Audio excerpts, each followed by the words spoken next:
করে বিষণ্ণতা। নিজ রুমে চুপচাপ বসে আছে তে, কোনো কিছুই ভালো লাগছে না তার। সেই যে সুগা যাওয়ার পরে রুমে এসে ঢুকেছে, তারপর আর বের হয়নি তে। তার কোনো কিছুই যেন ভালো লাগছে না।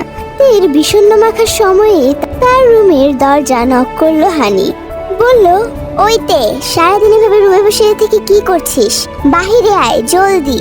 তে শুনলো, খানিকটা উচ্চ স্বরে বলল, তুমি যাও আপু, আমি আসছি। হানিও শুনলো, বলল, আচ্ছা দ্রুত আয়, নিচে সবাই অপেক্ষা করছে কিন্তু। এই তো আসছি আপু। হানি চলে গেল, আর তে আরো কিছুক্ষণ বসে থেকে নিজেকে পরিপাটি করে মাথায় ওড়না মুড়িয়ে ছুটলো নিচে। নিচে খানিকটা নাস্তা পানি খেলো সবাই, সাথে বিয়ে নিয়ে টুকিটাকি আলোচনা। ডেকোরেশনের লোকদের কবে আসতে বলবে, গায়ে হলুদে কারা কারা আসবে ইত্যাদি ইত্যাদি নিয়ে কথা হচ্ছিল।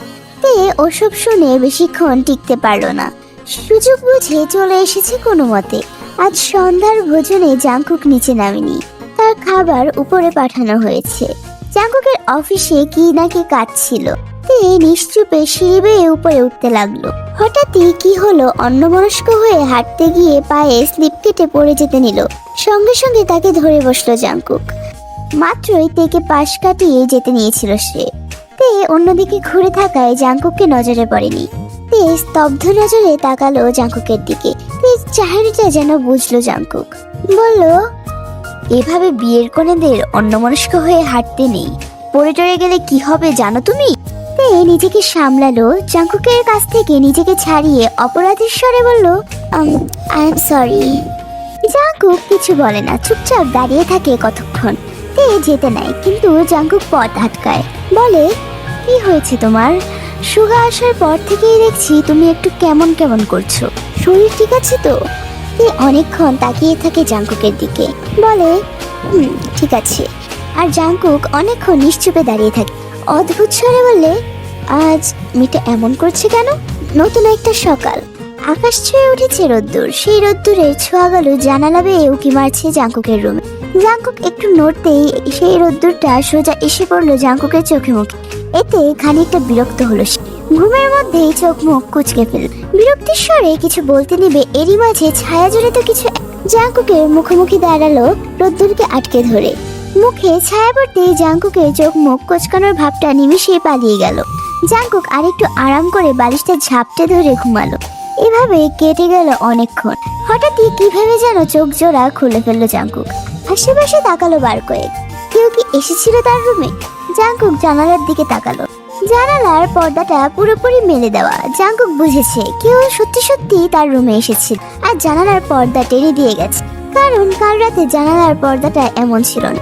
এরই মাঝে রুমে প্রবেশ করলো জাংকুকের মা। বললেন, আর কত ঘুমাবে জাংকুক, এবার তো ও।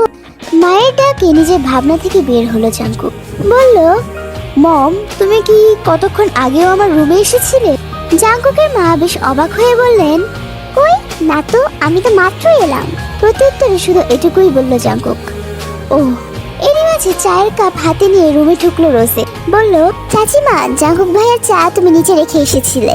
রোজের কথা শুনে বিছানার কাঁথাটা ভাঁজ করতে করতে বললেন জাংকুকের মা, দেখেছিস, একদমই ভুলে গিয়েছিলাম, দে তোর জাংকুক ভাইয়াকে। রোজে শুনলো, চায়ের কাপটা জাংকুকের দিকে এগিয়ে দিয়ে দৌড়ে ছুটে গেল। জাংকুক আটকাতে চাইলো ওকে, বলতে চাইছিল রোজে এর আগে তার রুমে এসেছিল কিনা, কিন্তু জাংকুক কিছু বলার আগেই রোজে ছুটে চলে গেল। জাংকুক চায়ের কাপে চুমুক দিল।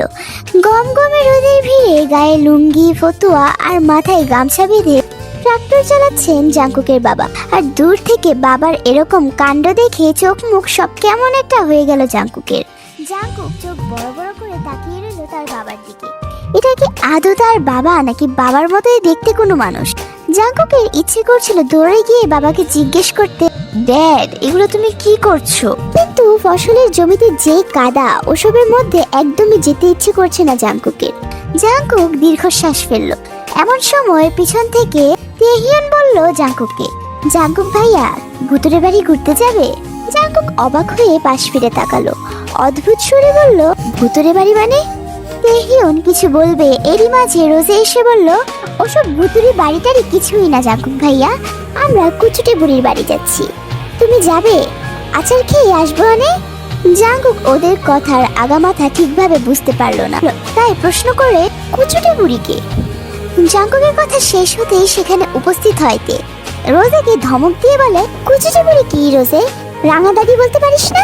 রোজে মাথা নিচু করে রয়, আর তে জাঙ্কুককে উদ্দেশ্য করে বলে, আসলে আমাদের বাড়ি থেকে আর কত দূর এগিয়ে রাঙা দাদির বাড়ি।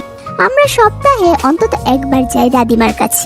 উনি ভীষণ সুন্দর আচার বানান, একাও থাকেন, তাই আর কি। আমরা এখন যাব ওখানে, আপনি যাবেন আমাদের সাথে? জাঙ্কুক তার বাবার ট্রাক্টর চালানোর দিকে তাকালো। কাদায় বাবার অবস্থা যাচ্ছে তাই। এসব দেখতে থাকলে জাঙ্কুক না জানি বাবার সামনে কি করে বসে। তার থেকে ভালো এদের সাথে যাওয়াই যাক। জাঙ্কুক অনেকক্ষণ ভেবে বলল, যাবো, চলো। জাঙ্কুকের কথা শুনে ভিতর থেকে খুব খুশি হয়েছে তে, তবে বাহিরে তা প্রকাশ করলো না। হাঁটা শুরু করলো সবাই একসাথে। মাটির রাস্তা, যার একদিকে গ্রামের বাড়ি আর অন্যদিকে বয়ে চলেছে খাল। খালের ভিড়ে এক দুইটা নৌকাও যাচ্ছে। খালের ওপারেই রয়েছে বিশাল ফসলের জমি, গাছের ডালে পাখির বাসা। জাঙ্কুক আশপাশ তাকাতে তাকাতেই এগোতে লাগলো, সাথে এটা ওটা প্রশ্ন করতে লাগলো তেকে। তেও জাঙ্কুকের মুখের দিকে তাকিয়ে বলতে লাগলো। অন্যদিকে তেহিয়ন আর রোজে জাঙ্কুক আর তেকে ছাড়িয়ে আরো আগেই এগিয়ে গিয়েছে। রাঙা দাদির বাড়ি যাওয়ার আগে গ্রামীণ ভাষায় গাছ দিয়ে তৈরি একটা লম্বা হাক্কা বা গাছ ফেলে ব্রিজের মতো বানানো আছে, তবে সেটা খুবই চিকন চিকন গাছ আর বাঁশ দিয়ে বানানো হাক্কা। হাক্কার নিচে খাল। জাঙ্কুক এত চিকন ব্রিজ দেখে বলল, আমাদের এটার উপর দিয়ে যেতে হবে? তে মাথা নাড়ায়, বলে, জি। তের কথা শুনে বিস্মিত স্বরে বলল জাঙ্কুক, যদি পড়ে যায়? তে হালকা হাসে, বলে, পড়বেন না, আসুন যাই। বলেই তে এগোতে লাগলো। যা দেখে জাঙ্কুক বলল, আমি যাব না, তোমরা যাও। আরে ভয় পাচ্ছেন কেন? আমি আছি তো। তারপরও আমার সত্যি ভয় লাগছে তে, যদি পড়ে যায়। এসবে আমি কখনো হাঁটিনি। হাঁটেননি তো কি হয়েছে, আজ হাঁটবেন। তাও জাঙ্কুক ওটা দিয়ে পার হতে নারাজ। তে কিছুক্ষণ দাঁড়িয়ে থেকে বলে, আপনার জুতোটা খুলে ফেলুন জাঙ্কুক সাহেব। জাঙ্কুক অবাক হয়ে বলল, জুতো খুলবো? হ্যাঁ, এটা আরো সহজে এটা পার হতে পারবেন, দেখবেন। জাঙ্কুক এবার শুনলো মেয়েটা এতবার তাকে যাওয়ার জন্য বলছে, এবারও না বললে বাজে দেখায়। জাঙ্কুক তার পায়ের শু জুতো খুলে ফেললো। রোজের হাতে জাঙ্কুকের জুতো ধরিয়ে দিয়ে ওপারে রাখতে বলে। রোজেও শোনে। তারা এই নিয়ে এই হাক্কাটা 4 বার পার করলো। নিজের হাতটা এগিয়ে দিল, খুব শীতল স্বরে বলল, আমার হাত ধরে আসুন জাঙ্কুক সাহেব, দেখবেন ভয় লাগবে না। তের কথাটায় যেন মুগ্ধ হলো জাঙ্কুক। মুগ্ধ হয়ে নিজের হাতটা বাড়িয়ে দিল তের দিকে। তেও ধরলো জাঙ্কুকের হাত, তারপর উপরে থাকা বাঁশটা ধরতে বলল তে। জাঙ্কুক শুনলো, তারপর ধীরে ধীরে বাঁশ আর তের হাত ধরে হাঁটতে লাগলো দুজন। খালি পায়ে হাঁটার জন্য যেন আরো বেশি ভালো লাগছে জাঙ্কুকের।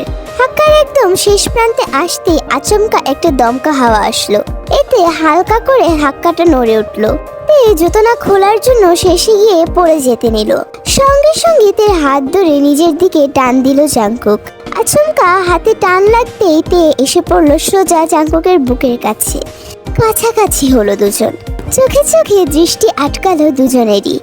জাঙ্কুক হঠাৎই মনে মনে আওড়ালো, এই যে আমি না চাইতেও তোমার চোখে চোখ রাখছি, কাছাকাছি হচ্ছি।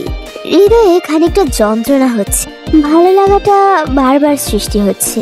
এটা কি আদৌ ঠিক হচ্ছে রমণী? খুব অদ্ভুত দৃষ্টি নিয়ে একে অপরের দিকে তাকিয়ে আছে জাঙ্কুক আর তে। হঠাৎই রোজের ডাকে হোশ আসলো দুজনের। রোজে বলল, আপু। জাঙ্কুক তেকে ছাড়লো, খানিকটা দূরত্ব বজায় রেখে বলল, সাবধানে যাও। তে শুনলো, দ্রুত হাক্কা থেকে হেঁটে আসলো ওপারে। জাঙ্কুকা গেল, তারপর নিজের জুতোটা দ্রুত পায়ে দিয়ে অগ্রসর হলো জাঙ্কুক তেদের পিছু পিছু। মাটির তৈরি একটা ছোট্ট বাড়ি, চারপাশে দেয়াল আর ছাউনি হিসেবে টিন দেওয়া। রুম একটা, তবে সামনে উঁচু করে মাটি দিয়ে বারান্দার মতো বানানো, যার চারপাশে কিছু নেই, শুধু উপরে টিন দেওয়া। সেই বারান্দাতে সিঁড়ির সামনে বাঁশের সাথে জাল বেঁধে নতুন জাল বুনছে রাঙা দাদি। ওনার ভালো নাম হলো লালিসা। তিনি দেখতে অসম্ভব ফর্সা, পুরো বিদেশিনীদের মতো। জোয়ান বয়সে অত্যাধিক সুন্দর ছিলেন তিনি, তাই তো গ্রামের সবাই তাকে রাঙা বলে ডাকে। তাকে কেউ রাঙা ভাবি, কেউ রাঙা মামি, কেউ রাঙা চাচি, আর ওনার স্বামী ডাকে রাঙা বিবি হিসেবে। তে ওরা ডাকে রাঙা দাদি। দাদি দেখতে শুনতে যেমন সুন্দর তেমন ভাবে মনটা আর মানুষটাও যথেষ্ট ভালো।